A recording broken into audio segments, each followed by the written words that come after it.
Assalamualaikum warahmatullahi wabarakatuh. Hai semua, di video kali ini kita bikin ide jualan super gampang, cuma diaduk aja langsung jadi. Dan untuk rasanya dijamin super enak banget, lembut, legit, dijamin ya. Resepnya anti gagal, cocok buat teman-teman jadikan ide jualan, isian snack box ataupun suguhkan bersama keluarga tercinta. Bikinnya mudah, rasanya enak, yuk kita bikin sama-sama.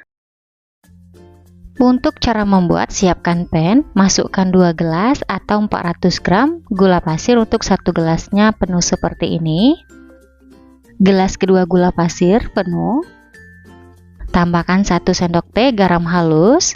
Masukkan 6/2/3 gelas atau 1600 ml santan untuk 1 gelasnya penuh. Gelas kedua santan penuh. Gelas ketiga santan penuh. Gelas keempat santan penuh. Gelas kelima santan penuh. Gelas keenam santan penuh. Dan untuk yang 2/3 gelas batasnya seperti ini, jadi tidak penuh. Biar wangi, masukkan 2 lembar daun pandan. Oke, semua bahannya ini siap dimasak ya. Nyalakan api kompor sedang aja, kita masak semua bahannya sambil diaduk-aduk supaya nggak pecah santan. Dan ini kita tunggu hingga santannya mendidih. Untuk santannya ini saya gunakan santan segar dari 2 butir buah kelapa ukuran besar biar rasa kuenya makin enak. Nah, untuk santannya ini teman-teman wajib ya kita masak hingga mendidih seperti ini biar kuenya awet, nggak cepat basi, apalagi kalau teman-teman bikin buat jualan. Oke, setelah santannya mendidih, matikan api kompornya. Selanjutnya kita angkat. Kita biarkan dulu santannya di suhu ruang hingga dingin. Kalau teman-teman mau cepat dingin boleh diarahkan ke bawah kipas angin ya. Lanjut kita bikin adonan. Siapkan wadah, masukkan 3 gelas atau 350 gram tepung beras untuk 1 gelasnya penuh. Gelas kedua tepung berasnya juga penuh. Gelas ketiga tepung beras penuh. Lanjut masukkan 1,5 gelas atau 150 gram tepung tapioka atau tepung sagu untuk 1 gelasnya penuh. Dan untuk yang setengah gelas tepung tapioka batasnya seperti ini, jadi tidak penuh. Selanjutnya kita masukkan santan yang kita masak di awal. Ini kondisi santannya udah dingin, kita masukkan secara bertahap. Kemudian kita aduk-aduk. Di sini saya ngaduknya menggunakan whisker. Pastikan semua bahannya tercampur rata, nggak ada yang menggumpal atau menggerindil. Oh ya teman-teman, sambil nonton video ini, buat teman-teman yang baru bergabung, salam kenal. Mohon banget untuk bantuan subscribe dan aktifin juga tanda loncengnya. Dan buat teman-teman yang sudah subscribe, saya ucapkan terima kasih banyak. Semoga teman-teman semua diberikan kesehatan dan dimurahkan rezekinya. Amin ya robbal alamin. Setelah adonan sudah tercampur rata, terakhir kita saring biar nggak ada bahan yang menggumpal atau menggerindil. Setelah adonan kita saring, selanjutnya kita bagi 3 adonan. Untuk adonan pertama 480 ml kita masukkan warna coklat secukupnya. Di adonan kedua 720 ml kita masukkan warna pink secukupnya. Kemudian kita aduk-aduk hingga adonan coklat dan pinknya tercampur rata. Di tahap ini untuk tingkat kecerahan warna adonan sesuai selera. Adonan berwarna udah tercampur rata. Lanjut di adonan ketiga 720 ml kita biarkan putih. Di sini biar putihnya lebih cerah kita tambahkan setengah sendok teh warna putih makanan. Untuk warna putihnya kita larutkan dengan sedikit air panas. Aduk-aduk hingga larut lalu kita campurkan ke adonan. Untuk penambahan warna putih ini opsional. Kalau teman-teman nggak punya di rumah nggak apa-apa, nggak dimasukkan. Tujuan kita campurkan biar lapis putihnya cerah, nggak buram. Oke teman-teman, ketiga adonan udah ready, lanjut kita kukus. Sekarang kita siapkan loyang, oles loyang dengan minyak goreng, tipis-tipis aja hingga rata. Untuk loyang yang saya gunakan ukuran 20 x 20 dan tingginya 7 cm. Setelah loyang dioles rata, untuk bagian bawahnya kita kukus lapis coklat sebanyak 4 kali. Untuk per lapisnya 120 ml, lanjut kita kukus. Sebelum digunakan, kukusan sudah kita panaskan hingga mendidih. Di tahap ini sebaiknya tutup kukusan dialasi dengan kain serbet biar uap air nggak menetes di atas kuenya.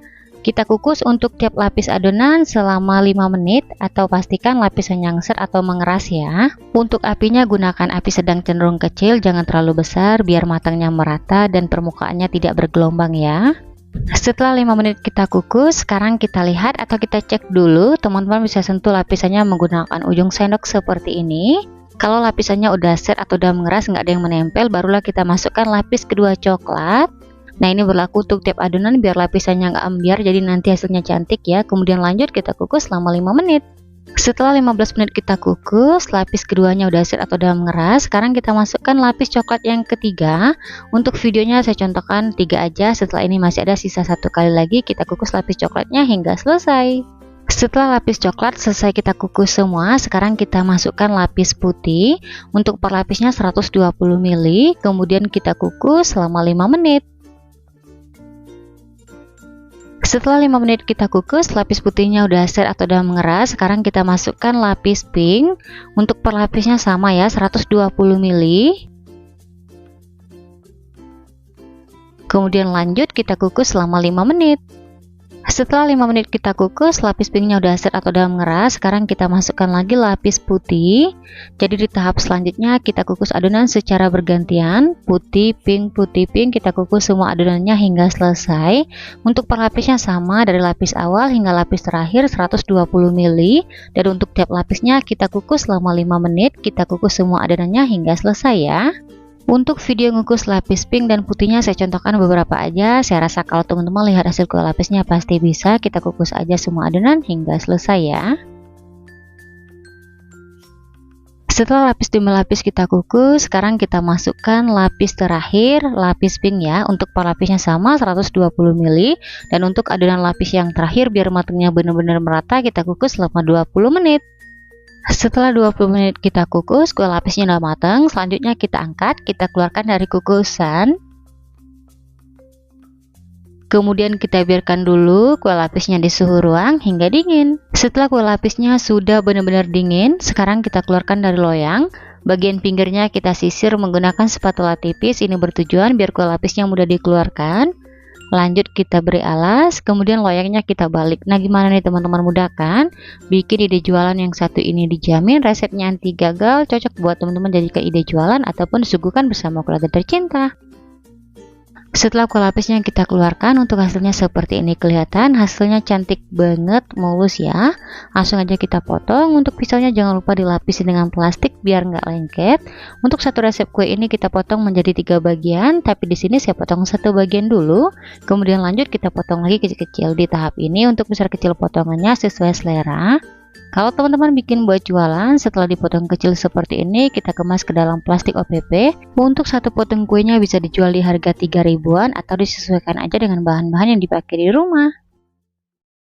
Oke teman-teman, setelah kuenya dipotong-potong, nah sekarang kita cobain dulu ya. Untuk hasilnya seperti ini kelihatan, per lapisnya cantik banget, mulus, menarik kalau teman-teman bikin buat jualan. Bismillahirrahmanirrahim. Untuk rasanya dijamin super enak banget, lembut, manisnya pas, recommended buat teman-teman cobain di rumah. Oke, sekian dulu video dari saya, semoga suka dan bermanfaat. Terima kasih udah nonton videonya yang habis, sampai ketemu di video saya berikutnya. Wassalamualaikum warahmatullahi wabarakatuh.